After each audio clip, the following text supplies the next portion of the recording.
வணக்கம். நீங்கள் இணைந்திருப்பது சமூகத்தின் மதிய நேர பிரதான செய்திகளோடு இணைந்து கொள்ளும் நான் டொரின் புஷ்பராஜா. விரிவான செய்திகளுக்குள் செல்வதற்கு முன்னதாக முதலில் தலைப்புச் செய்திகள். நாட்டில் நடைபெறவுள்ள மே தின பேரணிகள் விசேட பாதுகாப்பு போக்குவரத்து திட்டம். போதைப் பொருள் கடத்திய 22 தேரர்கள். பிரதான சூத்திரதாரிகளான 2 தேரர்களை கைது செய்ய இன்டர்போல் உதவி. ஈரானிடம் அணு ஆயுதம் இல்லை என்றால் மட்டுமே ஒப்பந்தம். ட்ரம்ப் அதிரடி நிபந்தனை. மத்திய மலை நாட்டை பாதுகாக்க புதிய அதிகார சபை. கொழும்பில் மின்சார ரயில் சேவை. ஜனாதிபதி உத்தரவு. பதவிகளை துறந்த ஈரான் விக்ரமரத்ன கட்சியிலிருந்தும் விலகுமாறு அறிவிப்பு. நாடாளுமன்ற குழுவை புறக்கணிக்கும் திரைசேரி செயலாளர் ஹர்ஷடி சில்வா கொந்தளிப்பு. மின்சார கட்டண உயர்வு 95% நுகர்வோருக்கு பாதிப்பில்லை. வெளியான அறிவிப்பு. ஹோட்டலில் பெண் மருத்துவர்களின் குளியலறை வீடியோ பதிவு. இலங்கை கிரிக்கெட் வீரர்கள் கைது. AI மூலம் ஆசிரியர்களை இழிவுபடுத்திய 5 மாணவர்கள் கைது. யாழில் அதிர்ச்சி சம்பவம். வவுனியாவில் பயணிகளை நடுத்தெருவில் விட்ட 4 தனியார் பேருந்துகளுக்கு அதிரடி தடை. அவை எமது தலைப்பு செய்திகள். இனி தொடர்பான விரிவான செய்திகள். Fourth Monkey Connect coming soon. நாளை சர்வதேச மே தினத்தை முன்னிட்டு நாட்டின் பல பகுதிகளில் மே தின பேரணிகள், கூட்டங்கள் மற்றும் பல்வேறு நிகழ்வுகள் ஏற்பாடு செய்யப்பட்டுள்ள நிலையில் கொழும்பில் போலீசாரால் விசேட பாதுகாப்பும் போக்குவரத்து திட்டமும் நடைமுறைப்படுத்தப்பட்டுள்ளன. முக்கியமான கூட்டங்கள் மற்றும் பேரணிகள் கொழும்பு நகரை மையமாக கொண்டு நடைபெற உள்ளது. மேலும் பல்வேறு நிறுவனங்கள் மற்றும் அமைப்புகளால் ஏற்பாடு செய்யப்பட்டுள்ள மே தின நிகழ்வுகள் நாட்டின் ஏனைய பகுதிகளில் நடத்தப்பட உள்ளதாக போலீசார் தெரிவித்துள்ளனர். இவ்வாறான மே தின நிகழ்வுகள் அமைதியான முறையில் நடைபெறுவதற்கான சூழலை உருவாக்குதல், பாதுகாப்பு வழங்குதல், போக்குவரத்து கட்டுப்பாடு மற்றும் வீதி பாதுகாப்பு திட்டங்களை செயல்படுத்துதல் ஆகியவற்றுடன் வழமையான வாகன போக்குவரத்துகளை சீராக பேணுவதற்கு அனைத்து போலீஸ் நிலையங்களுக்கும் அறிவுறுத்தல்கள் வழங்கப்பட்டுள்ளதாக போலீஸ் ஊடக பிரிவு விடுத்துள்ள அறிக்கையில் குறிப்பிடப்பட்டுள்ளது. வெளி மாவட்டங்களில் நடைபெறும் பேரணிகள் மற்றும் கூட்டங்கள் தொடர்பாக தேவையான நடவடிக்கைகளை எடுக்குமாறு மாகாணங்களுக்கு பொறுப்பான சிரேஷ்ட பிரதி போலீஸ் மா அதிபர்களுக்கு போலீஸ் மா அதிபர் ஆலோசனைகளை வழங்கியுள்ளார். VT cash and carry VT super ஸ்டோரின் கல்யாணி அன்னபூரணி பிராண்டில் அன்றாட வாழ்க்கையின் அனைத்து பொருட்களையும் ஒரே இடத்தில் பெற்றுக்கொள்ள வீட்டி கேஷ் அண்ட் கரி பாரிஸில் லாட்சப்பல். தாய்லாந்திலிருந்து சுமார் 110 கிலோ எடை கொண்டு போதைப் பொருட்களை கடத்தி வந்த 22 பிக்குகளை போலீஸ் போதைப்பொருள் தடுப்பு பிரிவினர் கைது செய்திருந்த நிலையில் இந்த போதைப் பொருள் வலையமைப்பின் பின்னணியில் பிரதான சூத்திரதாரிகளாக 2 தேரர்கள் உள்ளமை கண்டறியப்பட்டுள்ளது. இந்த 2 தேரர்களும் தாய்லாந்தில் தங்கியிருந்தவாறு இந்த போதைப்பொருள் வலையமைப்பை முன்னெடுத்து வந்துள்ளமை இதுவரையிலான விசாரணைகளில் தெரியவந்துள்ளதாக போதைப்பொருள் பிரிவின் உயர் அதிகாரியொருவர் தெரிவித்துள்ளார். இது தொடர்பில் மேலதிக விசாரணைகள் ஆரம்பிக்கப்பட்டுள்ள நிலையில் குற்றப்புலனாய்வு பிரிவின் உதவியோடு இன்டர்போல் எனும் சர்வதேச போலீசாரை அணுகி குறித்த இருவரையும் கைது செய்வதற்கான நடவடிக்கைகள் ஆரம்பிக்கப்பட்டுள்ளன. இந்த நிலையில் தாய்லாந்திலிருந்து குஷ் மற்றும் ஹஷிஷ் ஆகிய போதைப் பொருட்களை கடத்தி வந்த 22 தேரர்களினதும் இரத்த மாதிரிகள் பெறப்பட்டு அவர்கள் தொடர்பில் பரிசோதனைகள் முன்னெடுக்கப்பட்டன. அதில் 19 தேரர்கள் போதைப் பொருள் பயன்படுத்தியுள்ளமை உறுதி செய்யப்பட்டுள்ளது.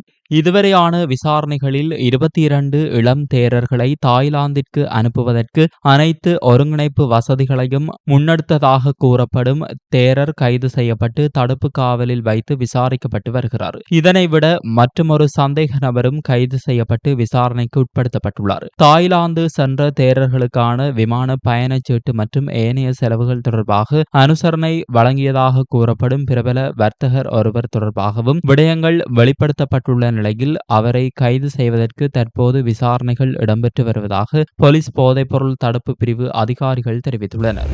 பாகிஸ்தானுக்கு சென்று நேரடி பேச்சுவார்த்தைகளை நடத்துவதற்கு பதிலாக தற்போது தொலைபேசி ஊடாகவே பேச்சுவார்த்தைகள் முன்னெடுக்கப்படுவதாக அமெரிக்க ஜனாதிபதி ட்ரம்ப் தெரிவித்துள்ளார்.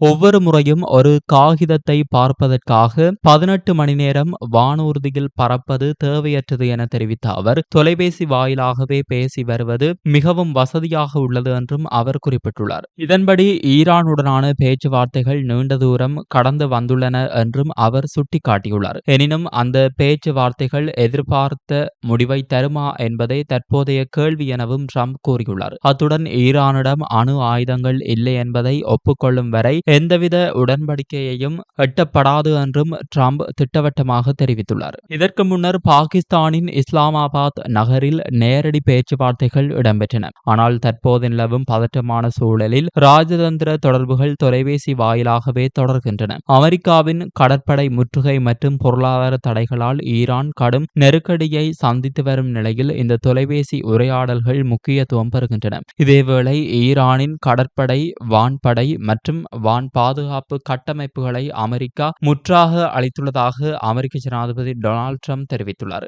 ஈரானிடம் தற்போது மிக குறைந்த அளவிலான இராணுவ பலமே எஞ்சியுள்ளது. அவர்களிடம் மிக சிறிய அளவிலான ஏவுகணைகளே உள்ளன என்று ஜனாதிபதி குறிப்பிட்டார். அத்துடன் ஈரானின் ஏவுகணை உற்பத்தி நிலையங்களில் சுமார் 80% அளிக்கப்பட்டுள்ளதாக அவர் மேலும் தெரிவித்தார். ஈரானுக்கும் அமெரிக்காவிற்கும் இடையே பதற்றம் நிலவி வரும் நிலையில் அமெரிக்காவின் இராணுவ நடவடிக்கைகள் ஈரானின் வலிமையை கணிசமாக குறைத்துள்ளதாக ட்ரம்ப் இதன்போது சுட்டிக்காட்டியுள்ளார்.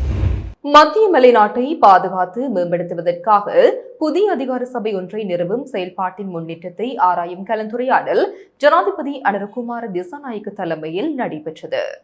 கடந்த டிட்வா சூறாவளியின் போது ஏற்பட்ட மண் சரிவுகளால் மத்திய மலைநாட்டிற்கு பெரும் பாதிப்பு ஏற்பட்டதுடன் நாட்டின் இதயம் போன்ற மத்திய மலைநாட்டை பாதுகாத்து மேம்படுத்துவதன் அவசியத்தை ஜனாதிபதி இதன்போது வலியுறுத்தியுள்ளார். அதன்படி உயர் நீரேந்து பிரதேசங்களில் நிலவும் சுற்றாடல் பிரச்சினைகளுக்கு தீர்வு காண்பதற்கும் மத்திய மலைநாட்டை பாதுகாப்பதற்கும் என தனியான அதிகார சபை ஒன்றை நிறுவுவதற்கு தீர்மானிக்கப்பட்டது. இந்த செயல்முறை தொடர்பான முன்னேற்றம் மற்றும் சட்ட ஏற்பாடுகள் குறித்து விரிவாக ஆராயப்பட்டதாக ஜனாதிபதி ஊடக பிரிவு தெரிவித்துள்ளது. அனைத்து முன்மொழிவுகளையும் ஆலோசனைகளையும் கருத்தில் கொண்டு இதன் அடுத்த கட்ட நடவடிக்கைகளை விரைவுபடுத்துமாறு ஜனாதிபதி அனுரகுமார திசாநாயக்க இங்கு அதிகாரிகளுக்கு பணிப்புரை விடுத்துள்ளார். இதேவேளை ஜனாதிபதி அனுரகுமார திசாநாயக்கவுக்கும் போக்குவரத்து மற்றும் நெடுஞ்சாலைகள் அமைச்சின் அதிகாரிகளுக்கும் இடையிலான கலந்துரையாடல் நேற்று ஜனாதிபதி செயலகத்தில் நடைபெற்றது. கொழும்பு புறநகர் பகுதிகளில் ரயில்வே சேவையை புதிய வடிவில் முன்னெடுப்பது மற்றும் அதற்கான திட்டங்கள் குறித்து இதன்போது ஆராயப்பட்டது.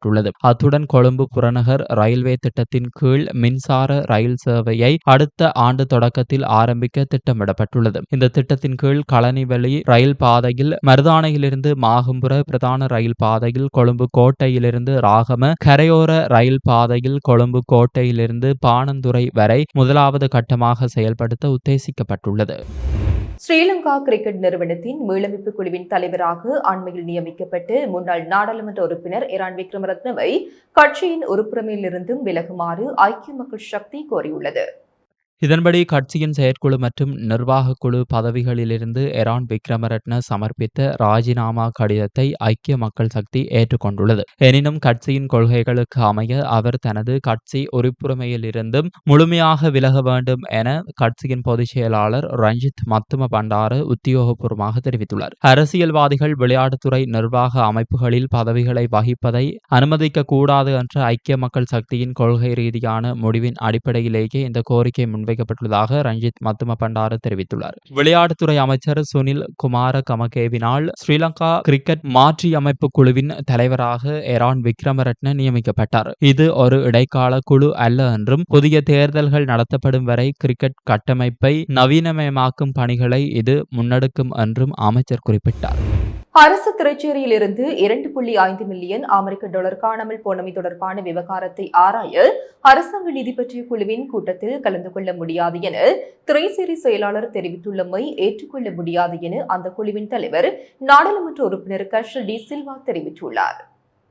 எக்ஸ் பதிவின் ஊடாக அவர் இதனை குறிப்பிட்டுள்ளார். குறித்த பதிவில் இலங்கையின் அரசியலமைப்பின்படி பொது நிதி மீதான முழுமையான கட்டுப்பாடு நாடாளுமன்றத்திடமே உள்ளது. கடன் மறுசீரமைப்பு உள்ளிட்ட முக்கிய விடயங்களை கண்காணிக்கும் நேரடி பொறுப்பு நிதி பற்றிய குழுவுக்கு உண்டு. எனவே திரைச்சேரி செயலாளர் குழு முன்னிலையில் முன்னிலையாவது அவரது விருப்பம் சார்ந்த விடயமல்ல. அது ஒரு அரசியலமைப்பு ரீதியான கடமையாகும். தவறான குற்றச்சாட்டுகள் சுமத்தப்பட்டிருந்தால் அதனை சரி செய்ய அவருக்கு ஒரு சந்தர்ப்பம் வழங்கப்பட்டது. ஆனால் ஆனால் அவர் ஏன் ஓடுகிறார், மறைப்பதற்கு என்ன இருக்கிறது என ஹர்சடி சில்வா கேள்வி எழுப்பியுள்ளார். ஜேவிபி என்பிபி அரசாங்கத்தின் நாடாளுமன்ற உறுப்பினராகவும் இந்த குழுவின் உறுப்பினராகவும் இருந்துவிட்டு இப்போது இந்த பதவியை வகிக்கும் முதலாவது அரசியல்வாதி என்ற ரீதியில் அவருக்கு கூடுதல் பொறுப்பு இருப்பதாக சுட்டிக்காட்டியுள்ளார். நாடாளுமன்றத்தின் கண்காணிப்பு மற்றும் சமநிலை தன்மையை மதிக்காத இந்த செயல்பாடு மக்கள் எதிர்பார்த்த முறைமை மாற்றத்திற்கு இழைக்கப்பட்ட துரோகம் என அவர் விமர்சித்துள்ளார். அடுத்த வாரம் ஜனாதிபதி நாடாளுமன்றத்தில் உரையாற்ற உள்ளதால் அதன் பின்னர் சமூகம் அளிக்கலாம் என திரைசேரி செயலாளர் கூறியுள்ள காரணத்தை நிராகரித்துள்ள ஹர்சடி சில்வா அது தற்போதைய பிரச்சினைக்கு தொடர்பற்றது என கூறியுள்ளார். மின்சார கட்டணத்தை 18% அதிகரிக்குமாறு national system operation private limited கோரிக்கை விடுத்திருந்த போதிலும் அரசாங்கம் 15 பில்லியன் ரூபாய் மானியத்தை வழங்க உள்ளதாக திரைசேரி பொது பயன்பாட்டு ஆணைக்குழுவிற்கு அறிவித்துள்ளது. இது தொடர்பாக ஆணைக்குழுவின் தொடர்பாடல் பணிப்பாளர் ஜேநாத் கேரத் தெரிவிக்கையில், அரசாங்கத்தின் இந்த மானியம் காரணமாக மின்சார கட்டணங்கள் அதிகரித்தாலும் 95% நுகர்வோருக்கு கட்டண உயர்வு அவசியமில்லை என ஆணைக்குழு பரிந்துரைத்துள்ளதாக குறிப்பிட்டார். அத்துடன் வருடத்தின் 2 மற்றும் 3 காலாண்டுகளை கருத்தில் கொண்டு மின்சார கட்டணத்தை 18% அதிகரிப்பதற்கான புதிய யோசனையொன்றை தேசிய அமைப்புகள் செயல்பாட்டு தனியார் நிறுவனம் நேற்று முன்தினம் சமர்ப்பித்திருந்தது. கடந்த 6ஆம் தேதி இதே நிறுவனம் 2ஆம் காலாண்டிற்காக 15% கட்டண உயர்வை கோரியிருந்தது. இருப்பினும் திரைசேரியின் நிதி தலையீடு காரணமாக பெரும்பாலான மின் நுகர்வோர் இந்த பாரிய கட்டண அதிகரிப்பிலிருந்து பாதுகாக்கப்படுவார்கள் என எதிர்பார்க்கப்படுகின்றது.